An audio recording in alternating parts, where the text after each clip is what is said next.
akanjo lafo vidy indrindra.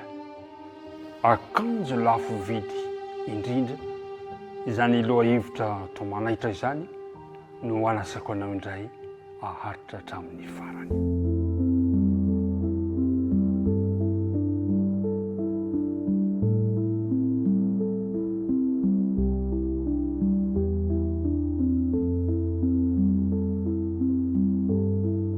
Miaraba antsika rehetra tafahoana indray mpifaliana mandrakariva ny onako aminao ary anompa ho fahatanana anao any toerana mafa samihafa na ny akaiky indrindra na ny lavitra na zay samy azy vao niaraka tamintsika androany tononona aminao any ny fiadanany tompo mba hanjaka amponao sy ny hankohonanao ndeha hiaraka hivavaka isika raha nomboka izao fiarahana mandinika ny ten'Andriamanitra izao.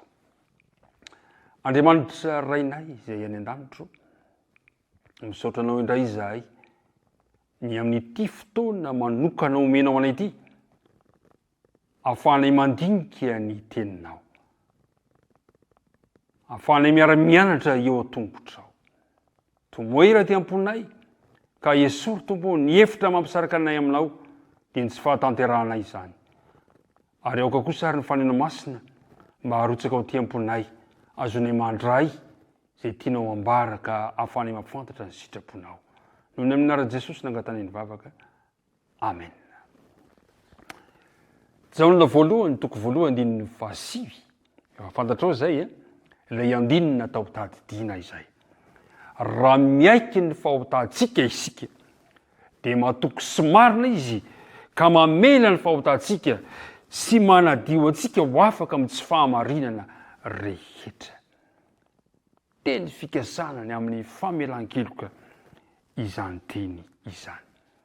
Akanjo lafo vidy indrindra. Eto amin'ity izao tontolo izao misy antsika ity dia ny fananana akanjo tsara tarehy matetika no amaritana hoe mpanan-karena ny olona anankiray. Ila amaritana ihany koa hoe ahafantarana mahay anao mahay izy ny olona anankiray. Nisy mpanjaka anankiray izay nanana ny akanjo ny fony fahazazany mandra-pahalehibe akanjo tsara tarehy miavaka dia nefaran'io akanjo ireo napetraka anatina vakoka anankiray hojeren'ny taranaka mifandimby satria izany no heveriny fa mahambony azy.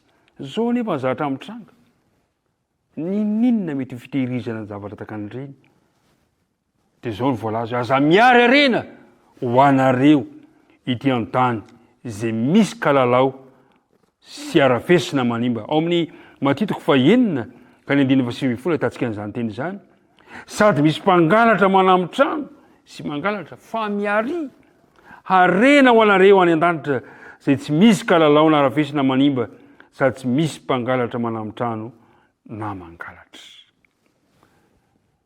Ry mpiara-midinika namana ato amin'ny firazan-tsarana matitiko 2:20 dia ahitantsika fanoharana anankiray, fanoharana ny fampakaram-badiny zanakalahy ny mpanjaka ka nanasan'ny mpanjaka ny olona hiatrika izany fanasana lehibe izany. Tonga ny olona ary efa vita ny zavatra rehetrarehetra efa nanomboka feno ny mpihinana tao amin'ny fotoana fanaovana fampakaram-bady dia zao ny voalaza amin'ny 9:20 ary no nefa niditra ny mpanjaka hizaha ny mpihinana. Inona ny dikany hoe hizaha, hijery hoe nanaraka ny fandaminana ve ny mpihinana, zay le hoe hizaha, nanaraka ny fandaminana napetraka ve reto mpihinana. Dia nahita lehilahy anankiray zay tsy ny akanjo ny akanjo fitondra ny fampakaram-bady, zany hoe tsy nanaraka le fandaminana ty lehilahy anankiray ity, dia hoy izy taminy risakaiza. Fantatrao ve ny dikan'izany hoe risakaiza? Namana anie zany namana zany natsoiny Jesosy hoe sakaiza ilay lehilahy tsy nanaraka le fandaminana dia voalaza fa tsy namaly izy. Ny antony azo inona fa nanana fifandraisana izy ilay tompon'ny fanasana Tsy namaly izy satria azo antoka fa nafantatra ny akanjo fitondra. Ilay lehilahy io saingy zao nifidy tsy hanao an'izany izy. Dia zao no voalaza ilay andininy amin'ny andininy fa 12 izy dia hoy izy taminy resaka izy. Ahoana no idiranao eto nefa ianao tsy miakanjo ny akanjo fitondra amin'ny fampakaram-bady dia asiana izy. Dia hoy ny mpanjaka tamin'ny mpanompony, afatorony tongony aman-tanany dia rioany amin'ny maizina ny ivelany izy. Any no misy ny fitomaniana sy fikotrohany nify. Ry mpiara-midinika namana, zava-dehibe loatra ity akanjo ity. Ary ity akanjo ity, akanjo izay tsy ho levona mandrakizay. Tsy inona io akanjo fa ny toetra tonga lafatra, tsy misy tsiny ny toetra an'i Jesosy, izay atolony antsika maimaim-poana araka ny voalaza amin'ny bokin'ny Apokalipsy 7:10. Apokalipsy 7:10.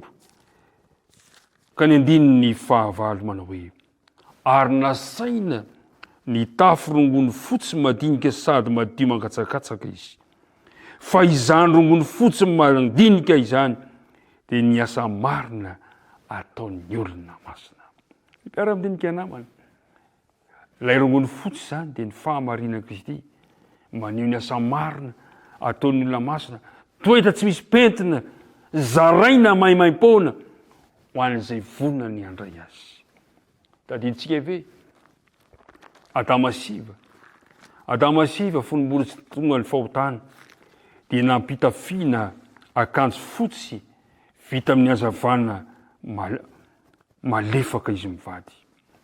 Fa saingy rehefa nanota izy dia niatsiaro ny tenany ho mitanjaka ka dia endro fa nanjaitra akanjo ravina aviavy. Amin'ny Genesis 1 ka ny andininy 7 manao hoe, dia nahira ranomasina izy mivady ka fantany fa mitanjaka izy ary nanjaitra ravina aviavy ka nataony sikina ho azy. Fantatsika ny toy ny tantara fa ino Andriamanitra nitsangatsangana tao amin'ny saha ary ny antso dia ahoana ny navaliny, nandre anao tao amin'ny saha dia natahotra aho satria mitanjaka ka dia nihery eo ny andininy 10 amin'ny Genesis 1. Natoinona ny asarobidy akanjo tafitsika olombelona, na ny alafo vidiny lafo indrindra tafitsika olombelona, eo anatrehan'ny fahotana mitanjaka hatrany hatrany isika. Dia nanome ny vahaolan'Andriamanitra. Nanao ny vahaolan'Andriamanitra. Nosinoan'Andriamanitra akanjo hoditra, zany hoe avy amin'ny hodi-biby, ilay akanjo ravina aviavy nataon'izy mivady teo. Ny vahaolan'ny faharatsiana, ny vahaolan'ny fitanjahana, ny vahaolan'ny fahotana, dia Andriamanitra irery ihany, tsisy ezaka olombelona zany nandre kely azy. Zao no voalaza eo amin'ny andininy 2 amin'ny andininy 1, Genesis 1, andininy 2 manao hoe, ary Jehova Andriamanitra nanao akanjo hoditra ho an'ny Adama sy ny vadiny ka nampy akanjo azy. Nisy sorona natao azahoan'izy mivady miakanjo. Toy izany kio,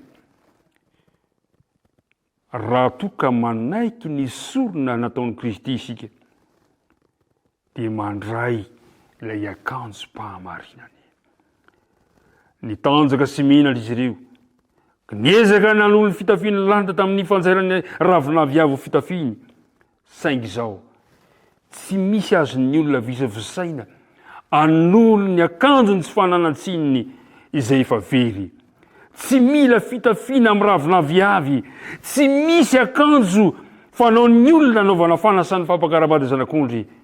Ny fitafiana izay omanin'ny Kristy ihany no azahoako sy azahoanao miseho eo anatrehan'Andriamanitra.